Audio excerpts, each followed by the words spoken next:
똑같은 일이 벌어졌습니다.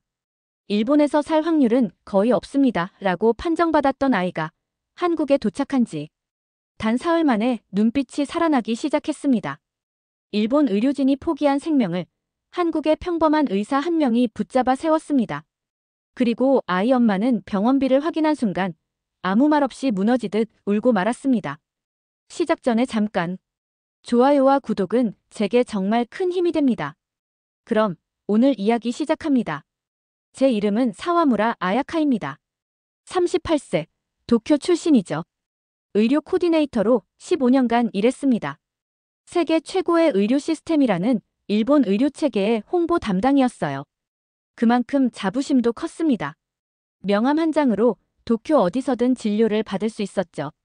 그런 특권마저 무용지물이 된 날이 왔습니다. 하루키가 학교 체육 시간 후 갑자기 쓰러졌어요. 의사는 한마디로 단정했습니다. 희귀신장 질환입니다. 귓가에 천둥이 친 기분이었죠. 일본의 최첨단 의학으로 못 고칠 병이 있을 리 없어. 1개월 차, 정밀검사 3회. 결과는 항상 같았습니다. 좀 더 지켜봐야 합니다. 2개월 차, 특수검사 2회. 데이터베이스에 유사 사례가 없습니다. 3개월 차, 종합검진 1회. 프로토콜에 따라 대기 중입니다. 매번 병원에 갈 때마다 늘어나는 건 하루키의 안색과 비례해 커지는 검사비뿐이었습니다. 주치의는 차트만 바라보며 무표정하게 말했어요. 규정상 이 이상은 어렵습니다. 의사가 아닌 공무원 같았습니다. 하루키는 점점 야위어 갔습니다. 6개월 만에 몸무게가 8kg 줄었어요. 그런데 그보다 더 빠르게 줄어든 것이 있었습니다. 제 통장 잔고와 남편의 인내심이었죠. 아야카, 더 이상 못 견디겠어. 이혼하자. 그날 밤 창밖으로 보이는 도쿄타워의 불빛이 눈물에 번져 보였습니다. 하루키의 작은 손을 붙잡고 다짐했어요. 엄마가 널 살릴 거야. 무슨 수를 써서라도. 세계 최고라 자부하던 일본 의료 시스템이 내 아이에게는 왜 무용지물인가? 의심이 머릿속을 파고들었습니다. 완벽한 규정과 프로토콜 뒤에 정작 생명을 살리는 열정은 어디로 사라진 걸까요? 도쿄 중심부, 일본 최고의 국립의료센터. 마치 미술관 같은 대리석 로비와 로봇 안내원까지 갖춘 첨단 시설이었습니다. 매년 정부 예산 6천억 엔이 투입되는 의료의 성지였죠.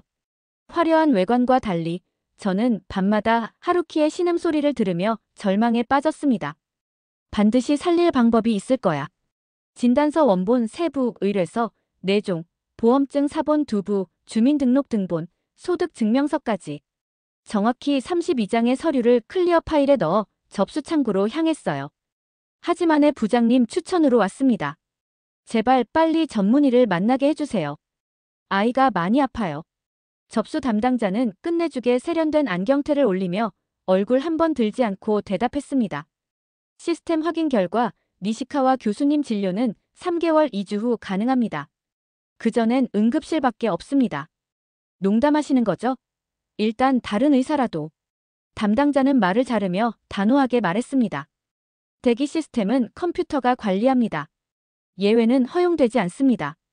그날 저녁 8시 17분, 하루키의 체온계가 40.2도를 가리켰습니다.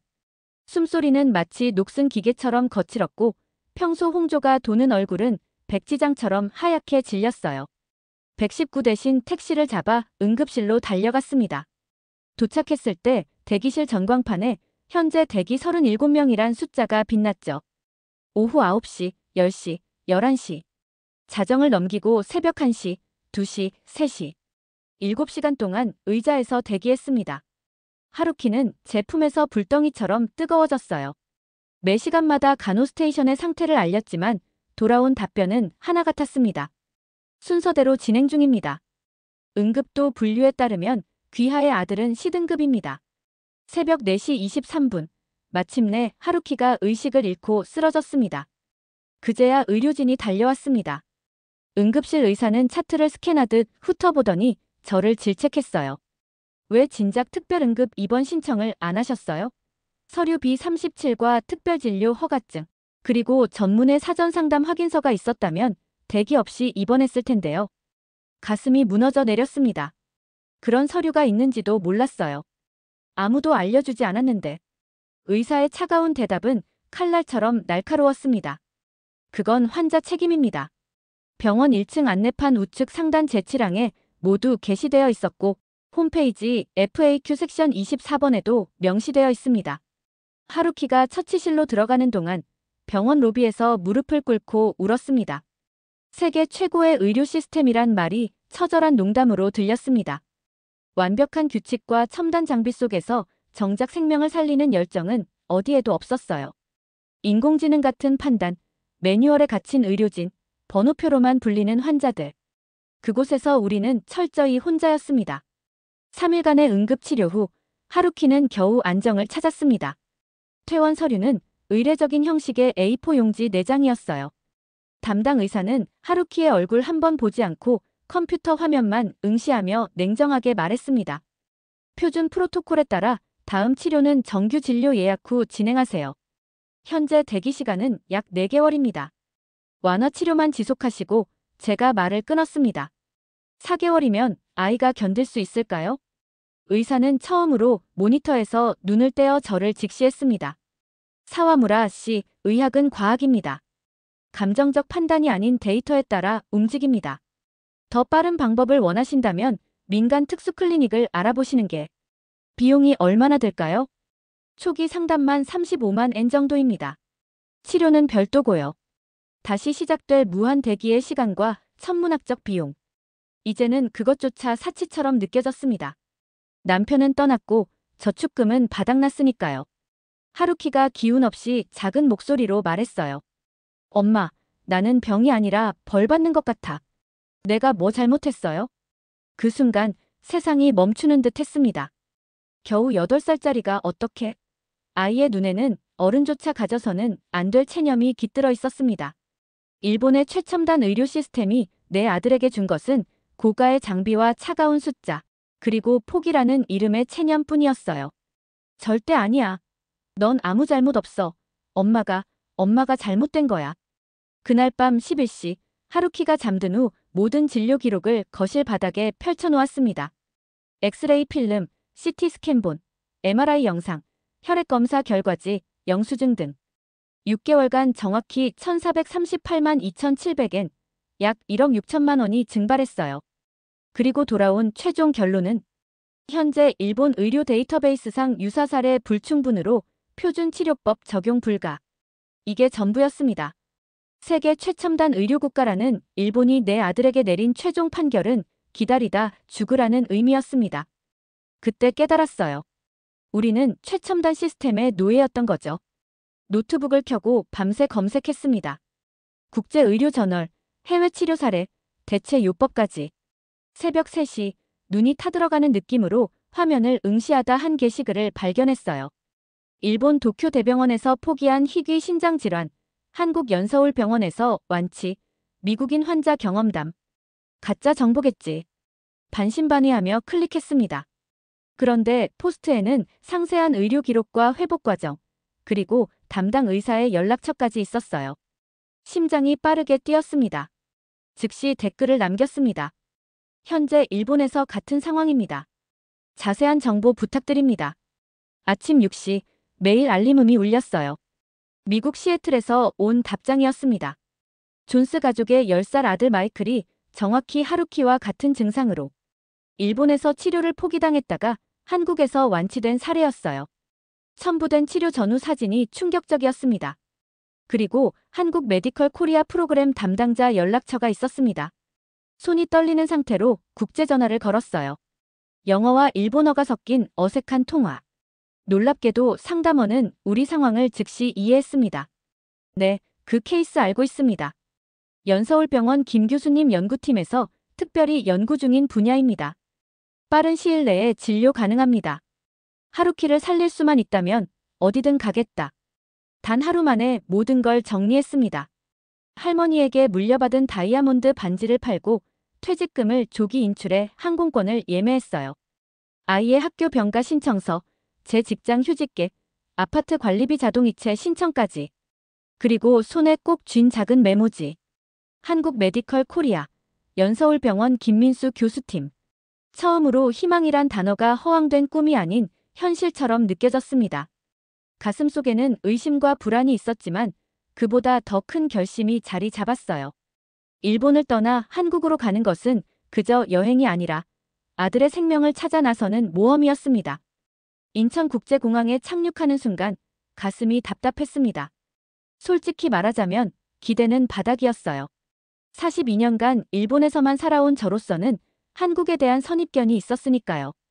TV에서는 정치적 갈등만 보도했고 어릴 적 학교에서도 한국에 대해 긍정적으로 배운 적이 없었습니다. 정말 여기서 하루키를 살릴 수 있을까? 일본의 최첨단 의학도 포기한 병을 과연 한국이? 의구심을 안고 비행기에서 내렸습니다. 입국 심사장으로 향하는 길, 먼저 눈에 띈 것은 넓고 깔끔한 공간이었어요. 사람들이 많았지만 혼잡하지 않았습니다. 심사관은 제 여권을 보더니 짧게 일본어로 물었어요. 아이가 환자인가요? 놀라서 고개를 끄덕였습니다. 그러자 그는 즉시 특별 창구로 안내했어요. 환자 가족은 우선권이 있습니다. 이쪽으로 오세요. 5분 만에 입국 심사가 끝났습니다. 일본에서는 상상도 못할 일이었죠. 수화물 찾는 곳에서도 특별 도우미가 나타나 우리를 도왔어요. 공항 내부를 둘러보며 무의식적으로 중얼거렸습니다. 공항에 노숙자가 없네. 도쿄 하네다 공항에선 구석구석에 잠든 사람들이 보였는데 여기선 찾아볼 수 없었어요. 청소원들이 부지런히 움직였고 안내 시스템은 놀랍도록 직관적이었습니다. 택시 승강장에 도착하자 질서정연한 줄이 눈에 띄었어요. 우리 차례가 되자 기사님은 이미 트렁크를 열고 기다리고 있었습니다. 하루키를 본 그는 자연스럽게 미소 지었어요. 일본에서 오셨군요. 병원 가시나요? 어떻게 알았는지 놀라서 물었더니 그는 웃으며 대답했습니다. 20년간 택시 몰았어요. 손님 표정만 봐도 알아요.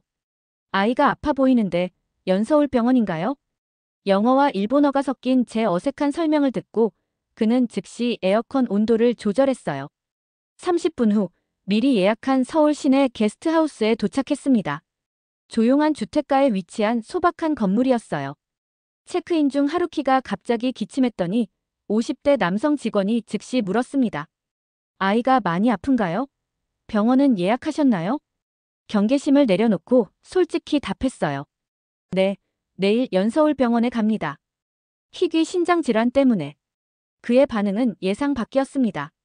따뜻한 도시락과 전기포트를 가져오고 주변 약국 위치와 24시간 응급실 정보까지 메모해 주었습니다. 비용 걱정 마세요. 아이 때문이라면 얼마든지 도와드립니다. 필요한 건 언제든 말씀하세요. 그날 밤 창문으로 보이는 서울의 밤 풍경은 도쿄와 크게 다르지 않았습니다. 빌딩들, 네온사인, 분주한 거리.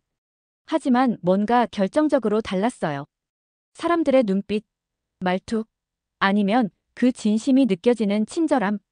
하루키는 오랜만에 깊은 잠에 들었고 저는 베개에 머리를 묻은 채 생각했습니다.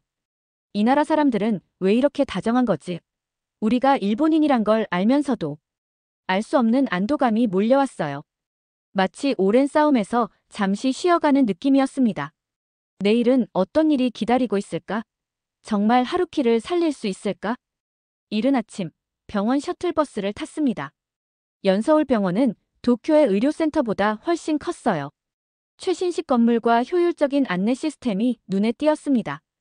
외국인 전용 접수 창구로 향했어요. 안녕하세요. 일본에서 왔습니다. 놀랍게도 창구 직원은 제 이름을 알고 있었어요. 사와무라 아야카 씨와 하루키 군이시죠? 기다리고 있었습니다. 5분 만에 일본어 통역사가 나타났고 10분 만에 접수가 완료됐습니다. 일본에선 상상도 못할 속도였어요. 간호사가 다가와 하루키에게 먼저 눈을 맞추고 인사했습니다. 하루키 군, 여긴 아프지 않게 해주는 곳이야. 걱정 마, 우리가 도와줄게. 진료실로 안내받았습니다. 김 박사라는 담당 의사는 흰 가운을 입었지만 표정은 따뜻했어요. 그는 하루키에게 먼저 인사한 후 일본 의료 기록을 꼼꼼히 검토했습니다. 일본에서는 어떤 치료를 제안했나요? 특별한 치료법이 없다고 했습니다. 희귀 사례라. 김 박사는 고개를 끄덕이더니 종이에 신장 그림을 그리며 설명했습니다. 하루키 군의 상태는 확실히 특이합니다. 하지만 최근 3년간 우리가 연구한 치료법이 있어요. 그리고 놀라운 말이 이어졌어요. 오늘 모든 검사를 마치고 내일 결과를 보겠습니다. 저도 모르게 내일요? 그렇게 빨리요? 라고 물었습니다. 네, 왜요?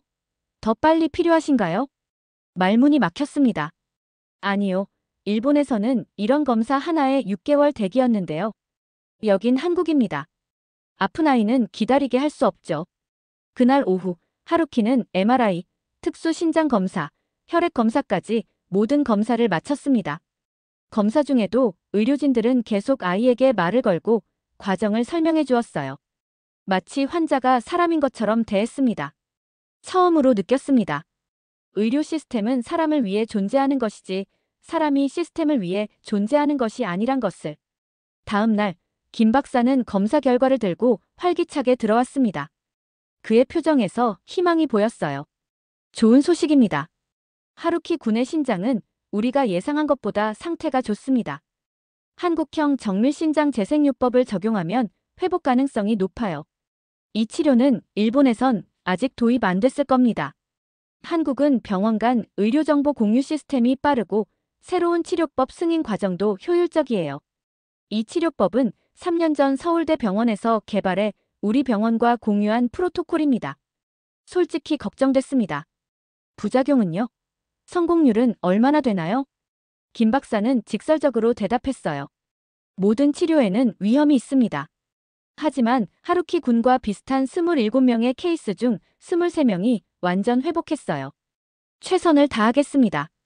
그 눈빛에서 확신이 느껴졌습니다. 네, 해주세요. 치료는 그날 오후부터 시작됐습니다. 놀랍게도 이틀 만에 하루키의 상태가 눈에 띄게 달라졌어요. 열이 내리고 얼굴에 혈색이 돌아왔습니다.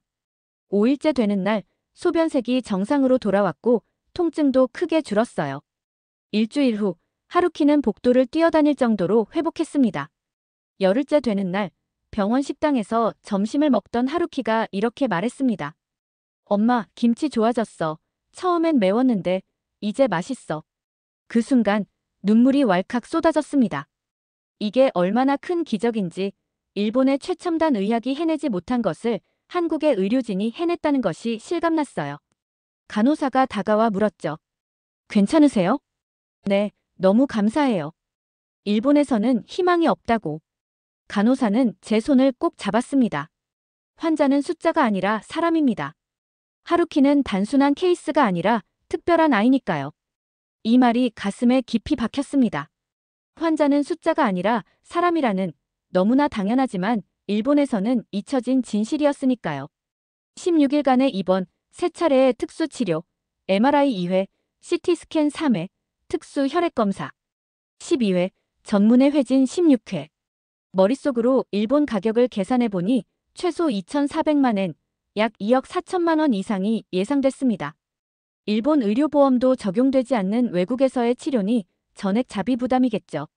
퇴원날 아침, 김 박사는 밝은 표정으로 하루키의 최종 검사 결과를 보여주었습니다. 거의 정상 수치입니다. 앞으로 6개월간 약물 치료만 지속하면 완전 회복이 가능해요. 기적 같은 소식이었지만 곧 현실적인 걱정이 밀려왔습니다. 병원비를 어떻게 감당할까요? 집을 팔아야 할까? 대출을 받아야 할까? 떨리는 손으로 수납 창구로 향했어요. 퇴원 수속이요. 사와무라 하루키입니다. 50대 남성 직원은 공손하게 인사하고 컴퓨터를 확인했습니다. 그의 표정에서는 아무것도 읽을 수 없었어요. 마침내 프린터에서 종이가 나오자 그는 정중하게 내밀었습니다. 총액란을 보는 순간 제 시야가 흐려졌어요. 숫자를 잘못 본 걸까? 처음에는 자릿수가 잘못 찍혔다고 생각했습니다. 다시 보니 420만 원. 일본 돈으로 약 42만 엔. 일본에서 MRI 한 번 찍는 비용보다도 적었어요. 이게 무슨 장난입니까? 진짜 비용을 주세요. 목소리가 높아진 것도 모르게 소리쳤습니다. 직원은 당황했지만 곧 침착하게 설명했습니다. 네, 맞습니다. 외국인 의료 지원 프로그램이 기본 적용됐고요.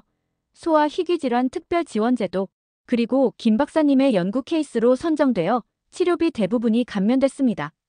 실제 비용의 약 8% 정도만 청구된 겁니다. 손이 떨려 지갑에서 카드를 꺼내는데도 어려움을 겪었습니다. 어떻게 이런 일이?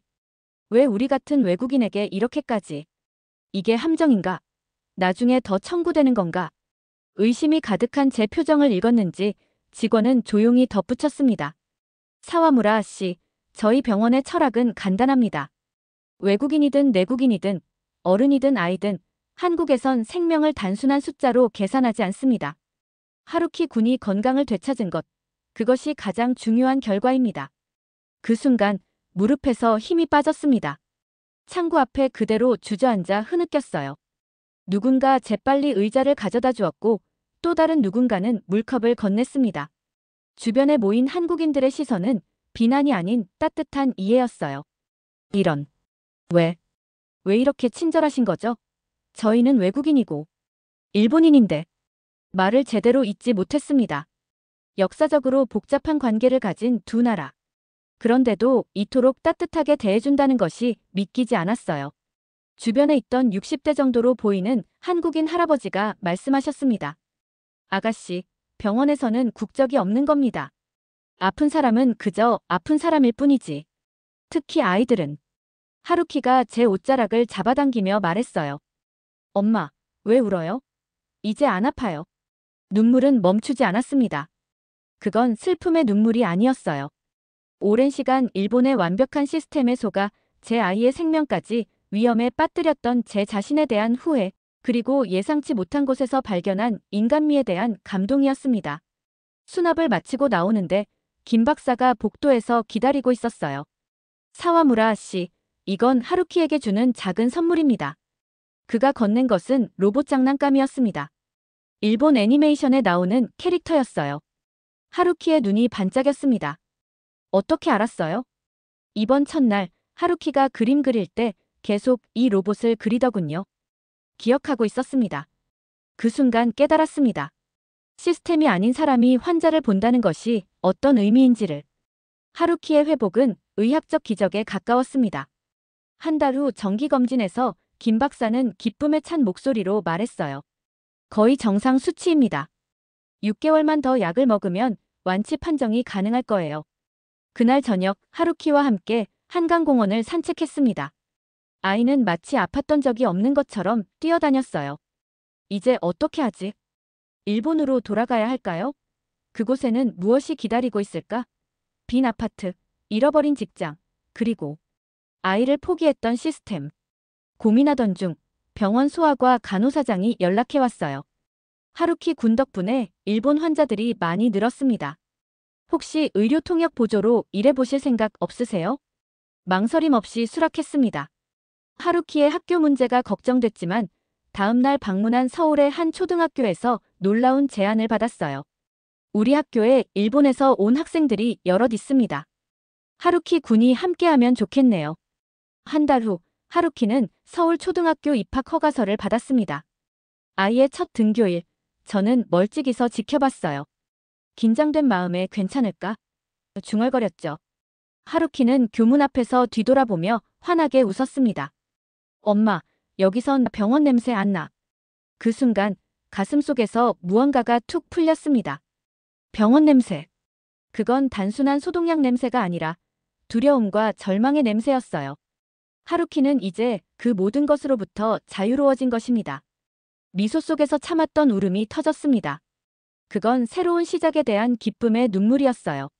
한국이라는 나라가 우리에게 준 두 번째 인생의 시작이었습니다. 그로부터 1년이 지났습니다. 인생에서 가장 의미 있는 1년이었어요. 지금은 한국에서 외국인 의료 통역 자원봉사자로 일하고 있습니다. 예전 의료 코디네이터 경험을 살려 한국 의료 시스템을 세계에 알리는 일에 참여하고 있어요. 처음에는 간단한 자원봉사였지만 지금은 서울의 세 개의 대형 병원에서 공식 의료 코디네이터로 활동 중입니다. 제 사무실 벽에는 하루키의 전과 후 사진이 걸려 있어요. 어두운 눈빛의 병약한 모습과 밝게 웃는 건강한 모습. 그 사진이 제가 하는 일의 의미를 매일 일깨워줍니다. 놀랍게도 매달 평균 17명의 일본인 환자들이 저를 통해 한국 병원을 찾습니다. 대부분 일본 의료 시스템에서 포기했거나 천문학적 비용 때문에 치료를 망설이던 분들이에요. 그들은 모두 불안한 표정으로 같은 질문을 던집니다. 정말 믿어도 될까요? 일본 최고 병원에서도 포기했는데. 그럴 때마다 하루키의 사진을 보여주며 말합니다. 이게 제 아들입니다. 1년 전 도쿄 대병원에서 희망 없음이라는 판정을 받았던 아이예요. 지난달에는 일본 NHK에서 특별 다큐멘터리를 촬영했습니다. 한국 의료의 힘 일본이 배워야 할 시스템이라는 제목이었어요. 방송 후 도쿄 의사회에서 공식 항의가 있었다고 들었습니다. 하지만 그보다 더 많은 문의가 쏟아졌어요.